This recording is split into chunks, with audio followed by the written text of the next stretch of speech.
So we start off with icebreakers, Juneitha. Okay.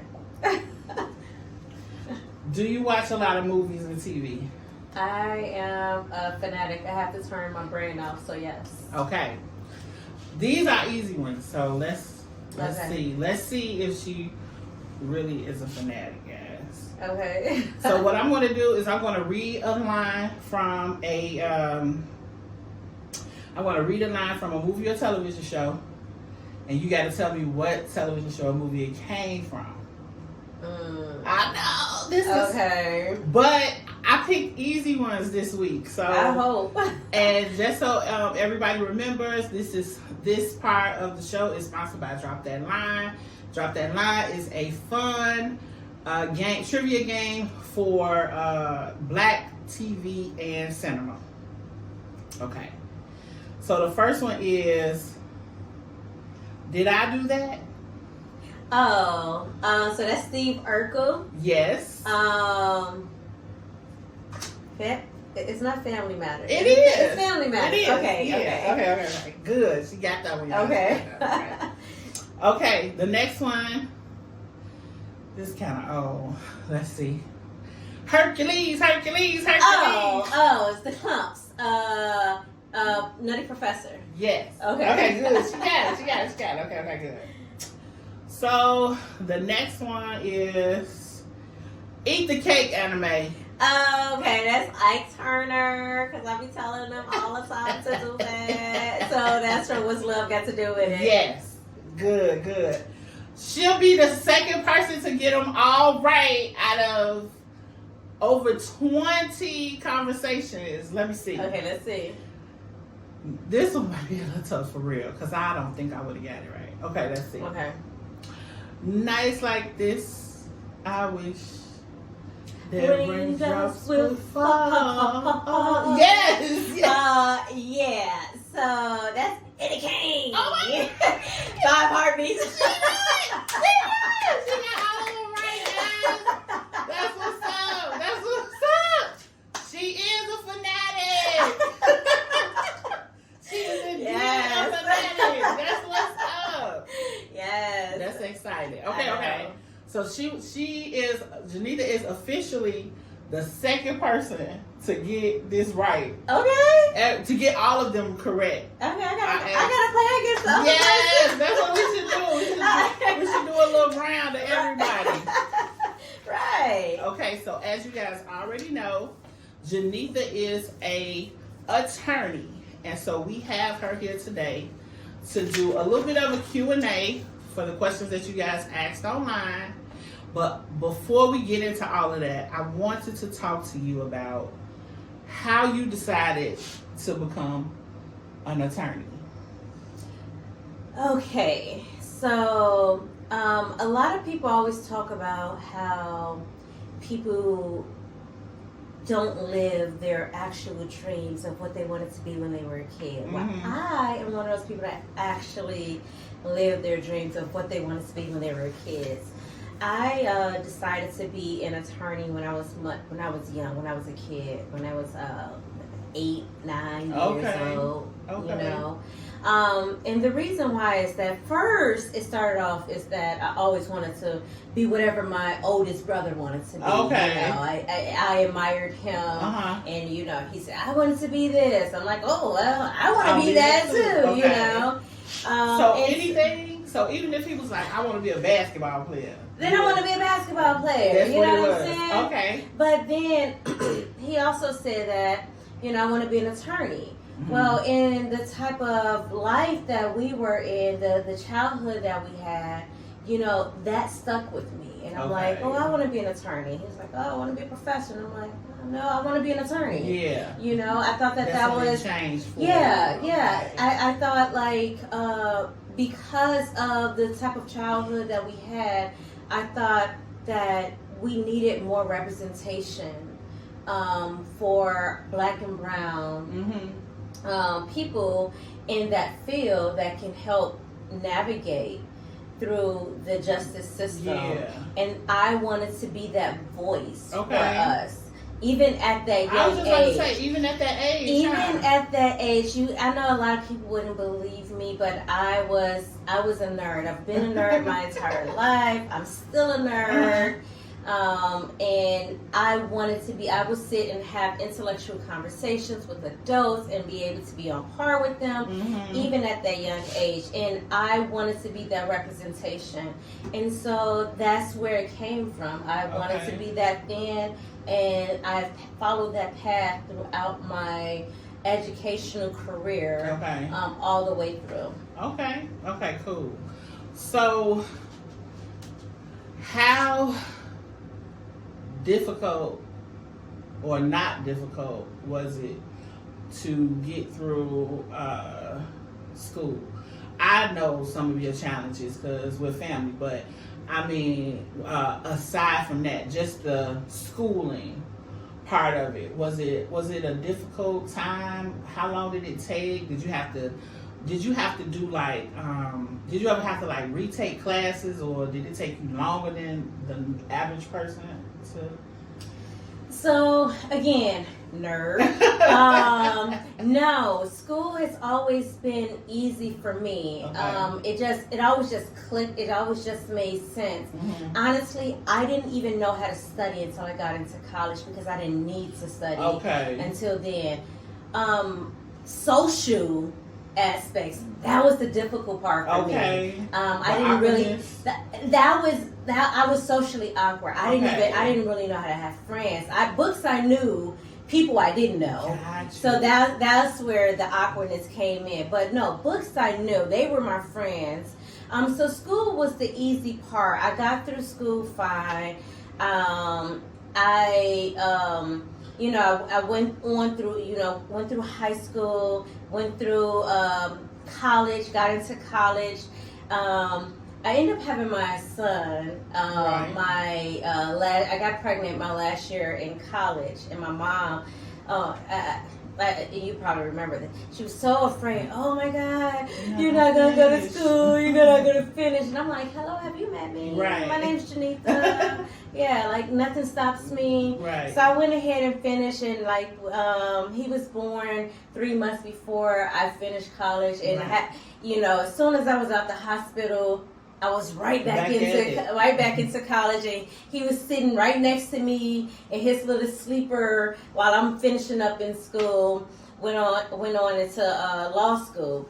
So school was the easy part for me. And even through law school, I end up finishing law school, a semester early, just because I wanted to get through it. I did take a year longer than I anticipated, but it wasn't because I needed to. It wasn't because I needed to take more classes. It was because I wanted to take more classes.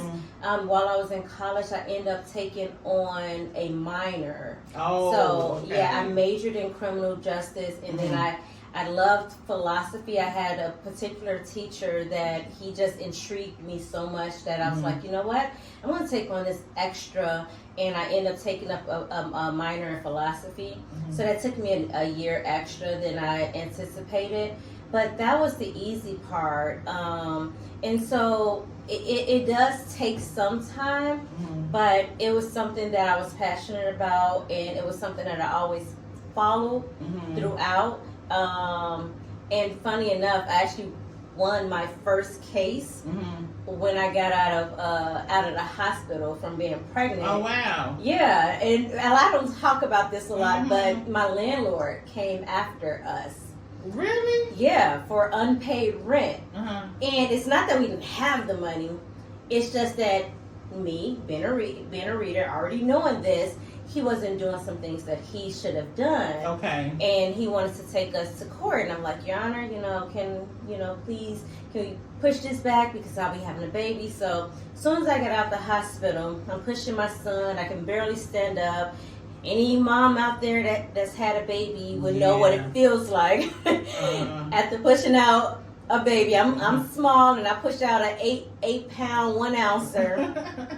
So I'm pushing that baby out, and everybody in court is losing against their landlord. Everybody. They're putting out these, and so I'm like, I'm telling my baby daddy, I'm like, look, don't say anything, just let me handle this.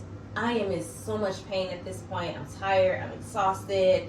You know, I just got out of hospital for a week because I was sick that entire time. So I'm just exhausted. But anyway, I go in there. I put my evidence on. I show the hospital. I show the doctor. I showed not the doctor, the judge. I showed the judge. I'm still tired, y'all. I showed the judge what was going on and everything. Not only did we win our case, not only did we not get evicted, we got to still live in that apartment rent free, and until the landlord fixed what he was supposed to have fixed. And he was so mad. The courtroom went up. Yeah, the courtroom was in an uproar. Everybody, no one can believe it. We were the only ones, the only tenants to win against their landlord that day. So that was confirmation for you. It was confirmation. I mean, I couldn't take part in the joy because, again, I'm tired. I just want to be in a bed somewhere. Right. I just want to be in a bed somewhere. You know, I'm exhausted. But, you know, just something like that, to be able to help other people like that. So that was confirmation for me. But yeah, I that was the easy part. So my question is, before we get into the Q&A, is I was just about to ask you, but you kind of told me what your first case taught you. And so I guess your first case taught you that you could be an attorney, that you could really do this. That's what you would say? It did. It taught me to, you know, your case is your case. You can't develop facts that aren't there. You can only put on the facts that you have. And you can only argue what's in front of you. Right. You know, and you just do it to the best of your ability. You take the emotions out of there, you put your facts on, and you tell your story. Okay. You know, and that's what I did. I told my story. I went in there knowing that this, I can win or I can lose, but all I can do is tell my story. Tell your story. Yeah, and that's what I did. Okay. Totally unrelated. You know where that nose ring in court, do you? I do now, yeah. You do? I do. Even on Zoom? Yeah. What? Is Zoom court too? Yeah. I can't take it out. That's what's up. You know what? I have a friend, right? And my friend, he was just like, you know what? This is a different age of attorneys. And we are. We are. You know, attorneys go there with blue hair, purple hair. I wore a fuchsia wig one time. Wow. Yes, I wore a fuchsia. And judges, they be like, and I was like, thank you. Yeah. You know, because it's not the same. It's not the same as it was. So buttoned up. Right. Because it's about what you know, not necessarily what you look like. Yeah. And believe me, if you guys knew what some of those judges had under those robes, we are way more dressed up than what they have on. I've seen a judge that came in with Bermuda shorts on under their robes. So... Yeah. They can't. That's kind of similar to what's going on under this desk right now. Okay, on my side, from the waist up, y'all. I'm always gonna be. And that's all that matters. So, okay. So I guess I want to just kind of get into the questions that the audience had for you. I know you said about storytelling, so I'm going to ask you that question first. So. One of them said that it's like some type of folklore or whatever that the difference with winning a case is the lawyer that wins told the best story. Is that would you consider that to be true? Is that like a real thing? Is that what it is? Is it storytelling? Would you consider it storytelling when you're in the courtroom? Really quickly, I had a case where it was a rape case. Okay. And it was her word against his word. Obviously, my client is the defendant, and I was representing him. It was a young guy, 17. She was 17. Okay. And we don't have enough time for me to tell you guys the whole story. I'll just tell you that by the time I was doing my closing, I had 7 drawers crying in okay. on my closing. Uh-huh. My client walked. Storytelling. There are 3 sides. There's his side, there's her side, there's the truth. Okay. It's who presents their facts the best. The best. Yeah. Okay. And got it. Yeah, I had 7 jurors were in there crying. And then the state tried to get back up there and this, that, and others. Like, nope, sis, it's too late.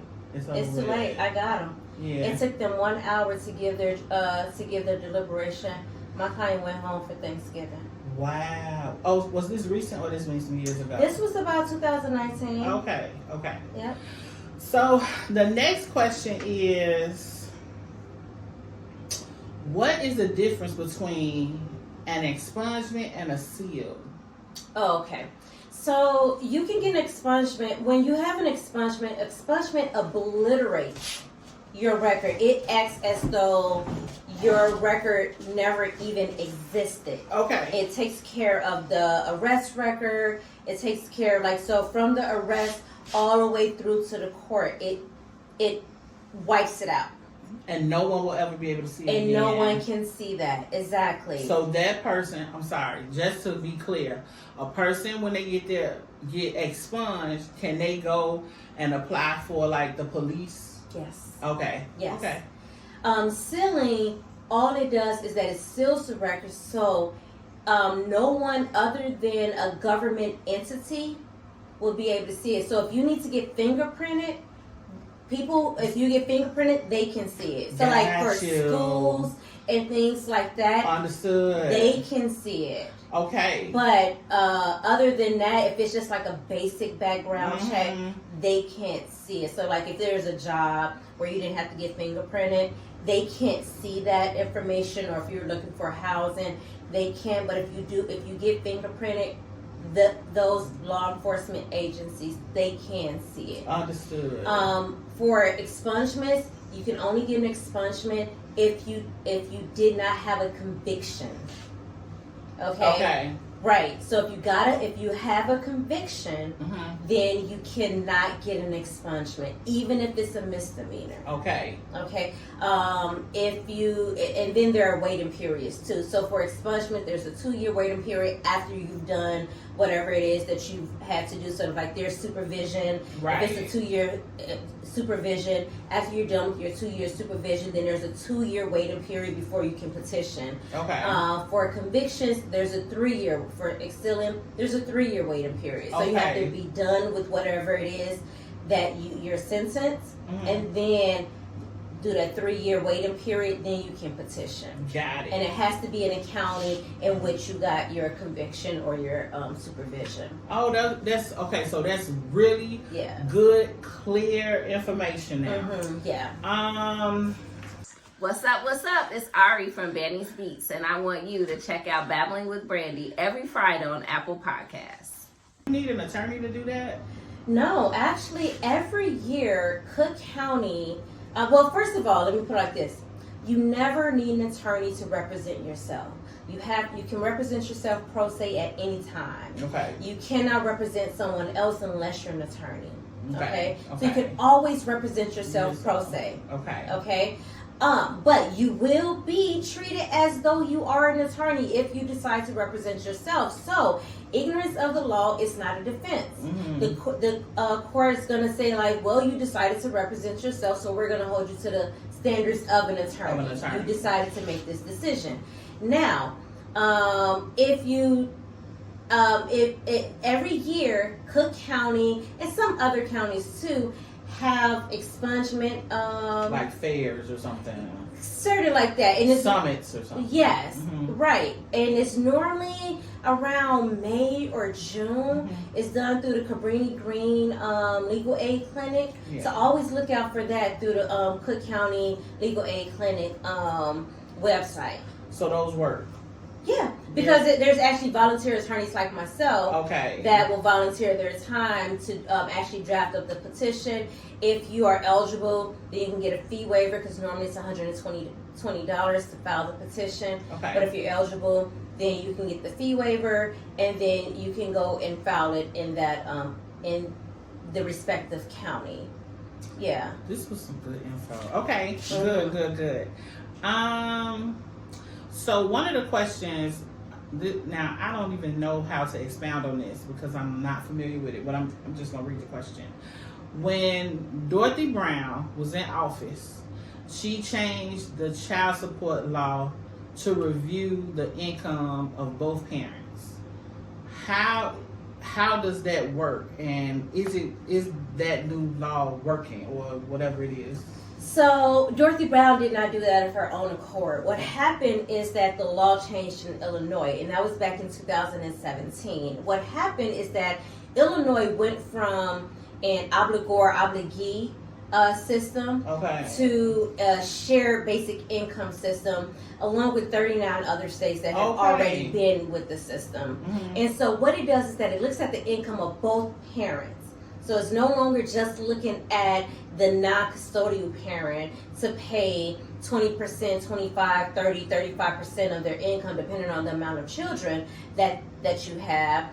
Now it's looking at the income of both parents, and how it works is that it determines that what would both parents have contributed towards the rearing of the children had they lived together. Okay. And then there are guidelines, and there's a chart. There's a chart that says that we're going to say that based on this income, if for this amount of children, this is how much it would take to raise these children. And so now who pays? So then who pays the child support? Both parents. The idea is that both parents pays child support. It's just that the parent with majority of parents at the time, because we no longer call it custody necessarily. Okay. Both parents with the majority, the parent with the majority of custody, she puts hers, or I say she, but he or she puts theirs directly towards the child, and the non-custodial, or the parent with less majority time, pays their offset to the parent with the majority of time. So I can give an example. If both parents, mom and dad, they make $100,000 together, $100,000 together a year. Right. They have one child. The court said that based on $100,000 a year, it takes about $1,000 to raise this child. A month. Okay. Right. Mom, the child has majority of parents at time with mom.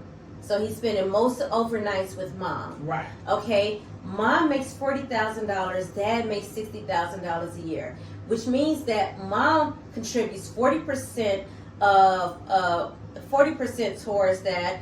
Dad contributes 60% because he makes more. Because he makes $60,000. Okay. Okay. So which means that mom has to pay $400 of that $1,000 for child support, and dad has to pay $600 of that $1,000 to child support. But because child lives majority with mom, dad has to give that $600 to mom, and they put their money together towards the baby. Exactly. Okay. Now there are some other nuances, like if it's 50-50, then you can offset that. Again, you can anybody can always give me a call if they have more questions on that, because there's a lot of nuances in there in order to even out that or change that amount and things like that. Okay. But yeah, so it's a basic shared income. There's some nice and things like that, but it works out in a way. It doesn't seem like it does for some people, because some people are just always, it's always going to seem like there's something different, but it works better than the past system. Okay, got it. So this question was interesting. Paying child support. The person is paying child support, and then they discover it's not their child. After however many years, do they get their money back? Guys, did you know that I have an extreme love for TV and movies? I'm also a huge fan of audiobooks, podcasts, and music.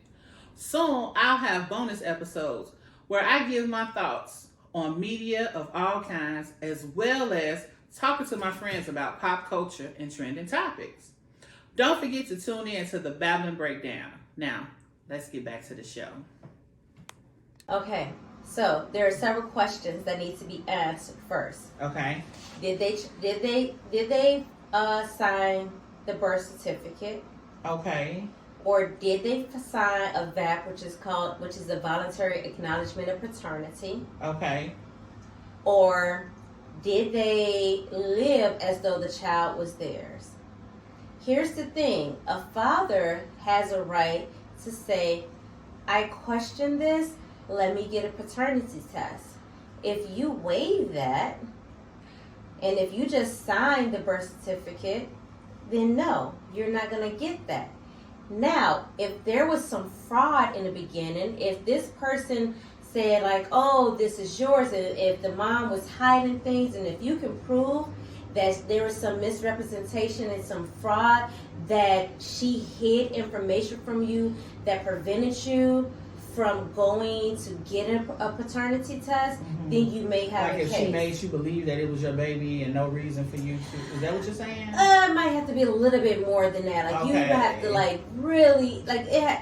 Fraud is a very high level. Burden of proof. Yes, burden of proof. Okay. Other than that, if you just willfully ignorant and decided not to go. Right. Or if you guys are, and if you're married and you're just like, oh, okay, I believe of course, it's my baby. Right. You know, something like that. But it's a pretty high burden. Okay.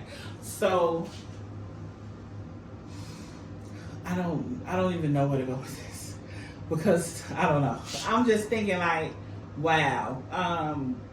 So if a person, if this guy, he's just going, you said something like, did he go through life as if the child was his own? So this guy is just like going through, just taking care of the kid, right? And living as if the child is his own, but possibly never signed the birth certificate and never signed that other thing you said. They could potentially not get their money back. Correct. Because they was like taking them to the zoo and stuff or yes, whatever. You outwardly lived as though that was your child. So I'm not gonna get into the people who don't take care of their kids. Okay. There's so many nuances. Like you can go in many different directions. Yeah. Okay, that's a whole podcast in itself. So we gonna move on to the next questions, because that's wild. So these questions are pretty much about traffic stops. Okay. Now, so we saw what recently happened in Memphis. Yeah, the Tyree Nichols. So our question is, how should a routine traffic stop go?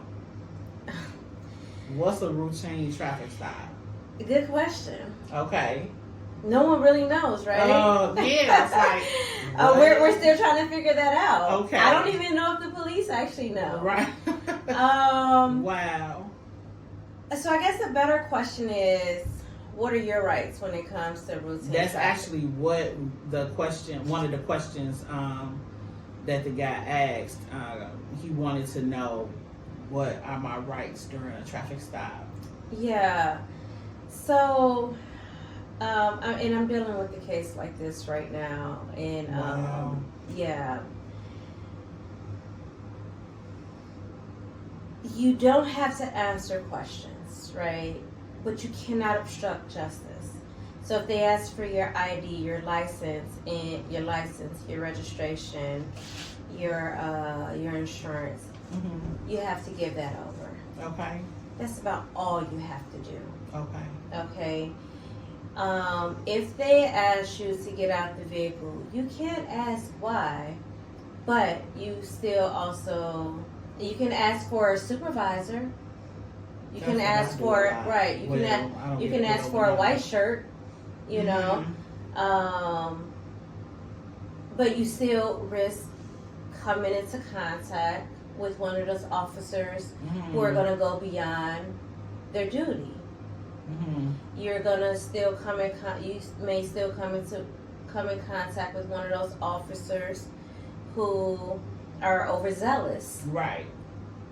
You know, and they say, "Oh, but you still got to do this, and you're not following the lawful order." One of the good things, I know that we're not going to talk about the nuances of the Safety Act now, and mainly one of the things that the cashless bail. But one of the things that the Safety Act did still enact now is that the police cannot arrest you for resisting an officer alone.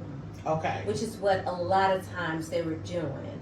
They were pulling you over, and you were saying like, "Well, what am I being pulled over for? Are you resisting a lawful order?" That type of thing. Right. Okay. And then they can't figure out what to actually charge you with. So by the time you get a ticket, by the time they figure all of this out after they've already beat you and did all these horrible things to you, you end up getting a ticket for resisting an officer, resisting arrest, or something like that. And that ticket was holding up in court.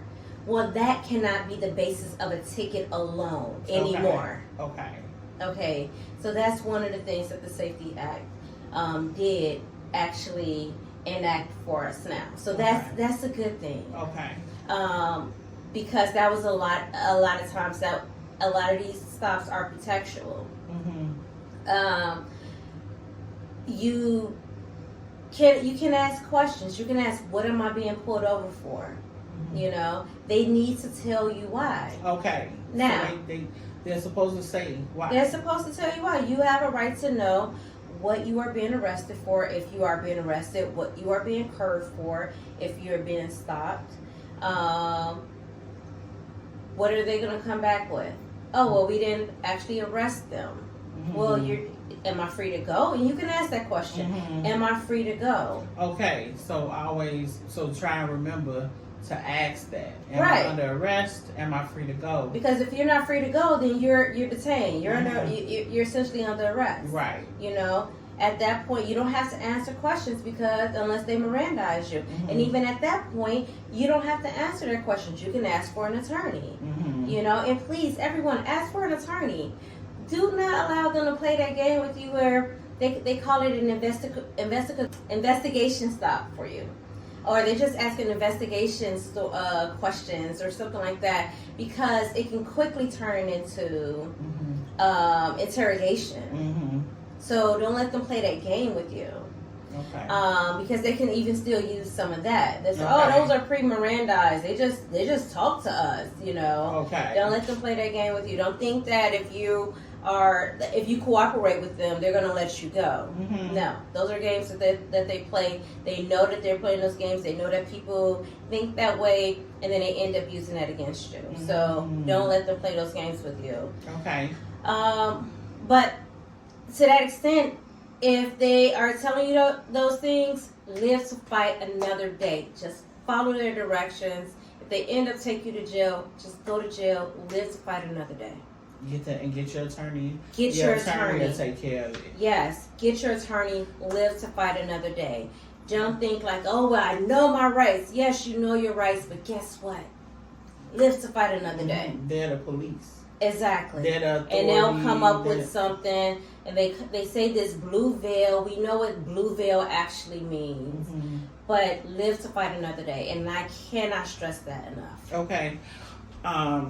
Well, blue veil. What does that mean? They take this code of silence. They try to make it seem as though like what they're doing. They try to hide behind qualified immunity. What qualified immunity means is that they were doing their job to the extent as far as they needed to go in order to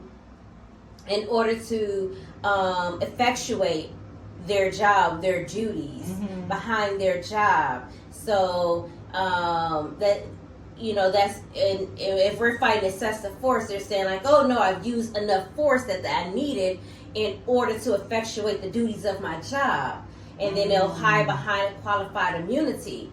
But, we're fighting like, well, you didn't need to punch me in my face in order to get the arrest. That's why we have these chokeholds. That's why we have these body slams on the ground. That's why they're doing these tasings. They're using battering rams. They're using all these things against a person's body who they don't have a weapon. These people are actually already in cuffs, and they're still using this because they're saying, oh, you're not listening to a lawful order of an officer. And so, in order to make you listen to me, I have to use this force against you to make you listen, And then you have these other officers that are looking at this. They're not intervening, but they're behind this blue veil. So like, we're going to all be okay. We're going to have this code of silence. We're going to be protected. So it's like they don't say anything. So exactly. We're not going to speak against our fellow officer. Exactly.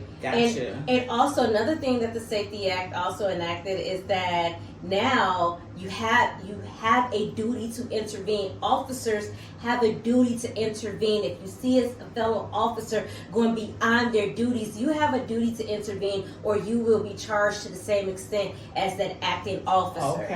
Okay. So that sounds... Yeah. Okay. Cut. What you said actually brings up another question for me. What do we do what does a person do when they have concealed and carry and they're armed? Is that what it's called? Yeah, right? You got a gun. They have a gun with them in the car. You're not required to tell the police. Oh, no. No, you're not. Even if they ask you to step out the car or anything like that. Why are they asking you to step out the car? Oh, okay. So that's the route you should be going. Yeah, I mean, if you haven't done anything wrong. Exactly. And so you'll fight that on a reasonable suspicion or a probable cause. They need probable cause to search you. They need reasonable suspicion to stop you. They need probable cause to search you. Okay. And if they're lacking either of those, then they have a problem. Okay, got you. Okay. So if you're asked to get out the car, they have to be asking you for a reason. They have to have a reason. They can't just be like, when you walk up to the car, when they walk up to the car, if they pull you over, they can't say license and insurance, step out the car. Exactly. Especially if it's just for a basic traffic stop. Right. Now here's the thing now. Okay. One of the things that they're going to try to use is the weed smell. Okay. They can't use that anymore. There's case law out there. Now, again, I am not advising anyone. I am not giving out advice right now to tell anyone to say, oh, my lawyer said, do not do that. I am disclosing right now. I am not giving anyone legal advice right now. Okay. I am just saying that with your respective attorney, there is case law out there to say that weed smell is no longer a viable reason for them to ask you to get out the car, because as we know, weed is legal here. So they can't say, oh yeah, we smelled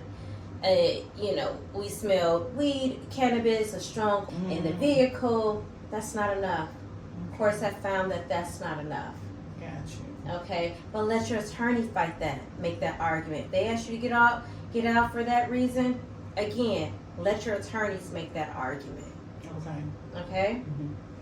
I don't have any other questions from the audience, but so now I'm going back into my stuff. Okay.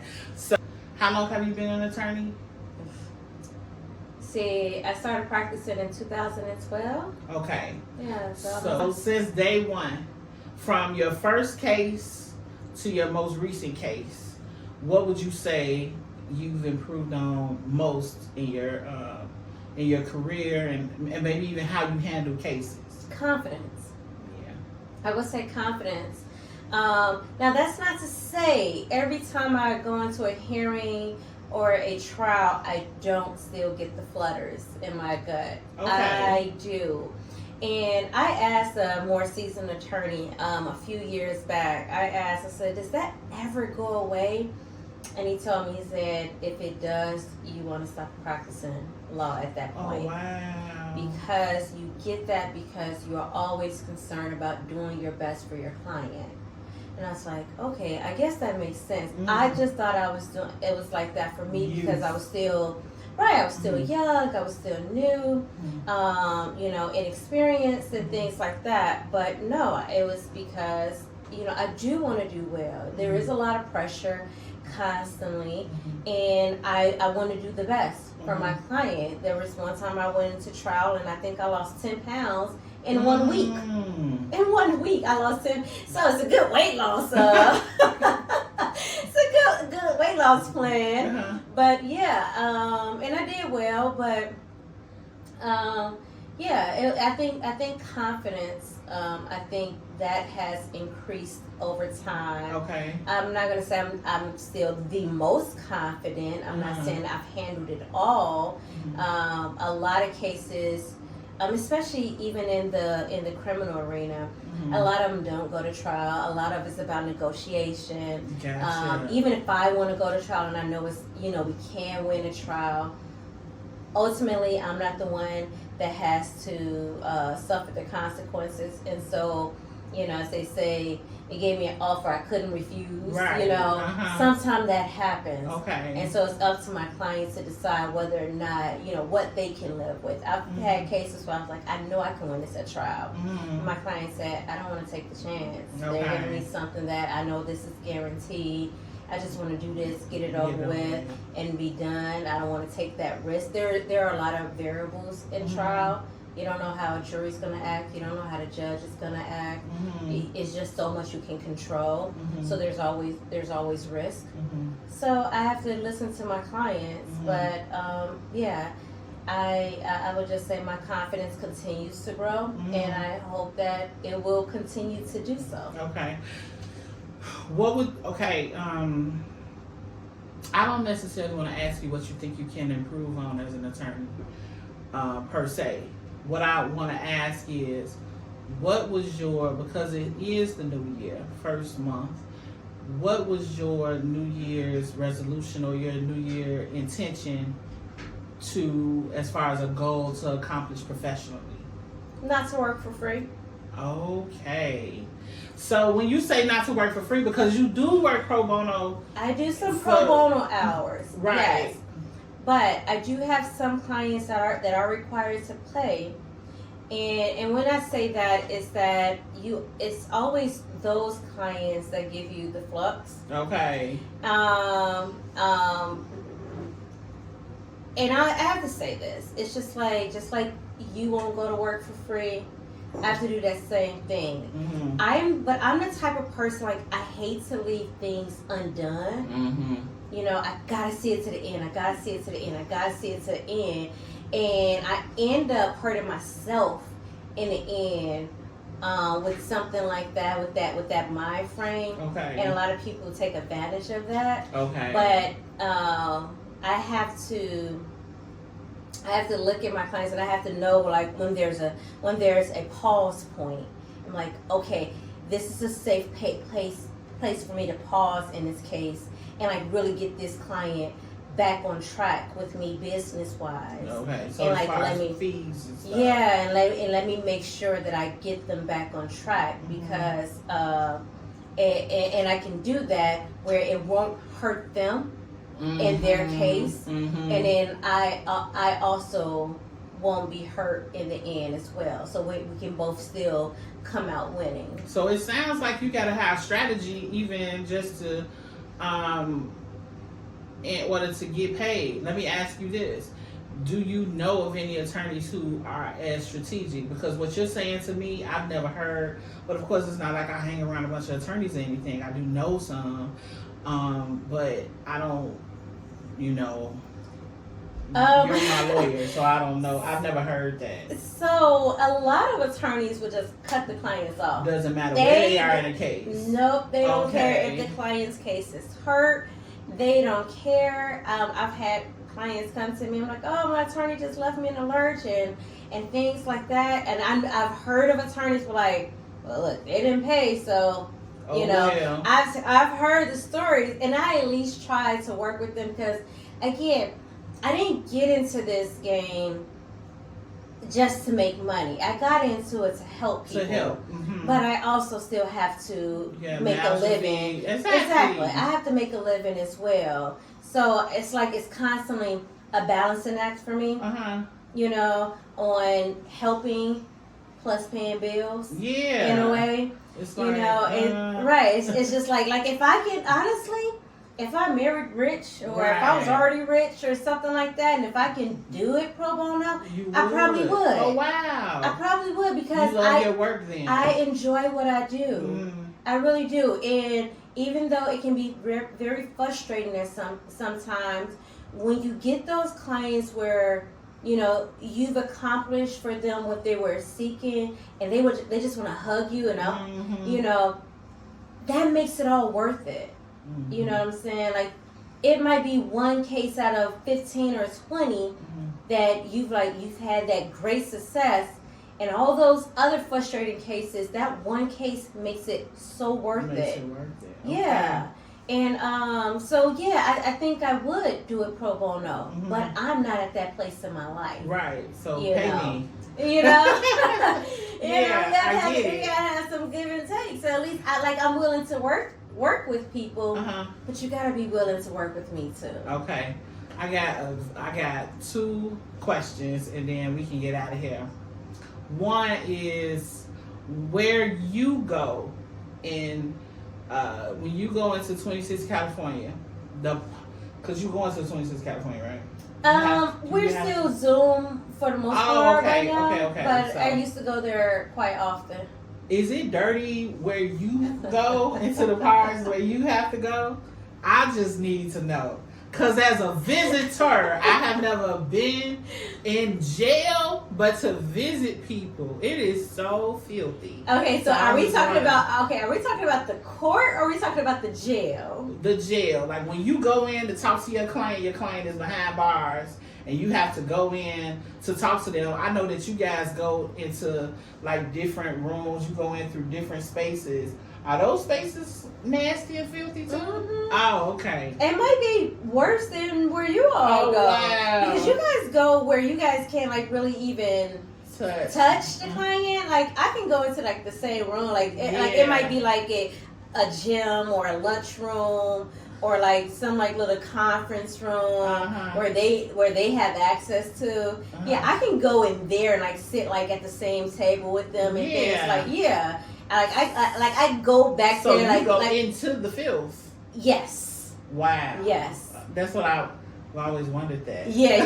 No, I can we can touch and I'm in there. So you're actually in there. That's I always was like, because you see it on television, and I'm like, that don't look as dirty as. No.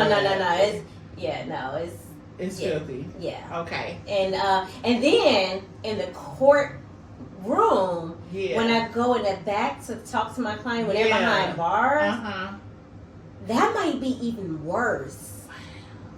Like, and there's a smell back there that is like none other.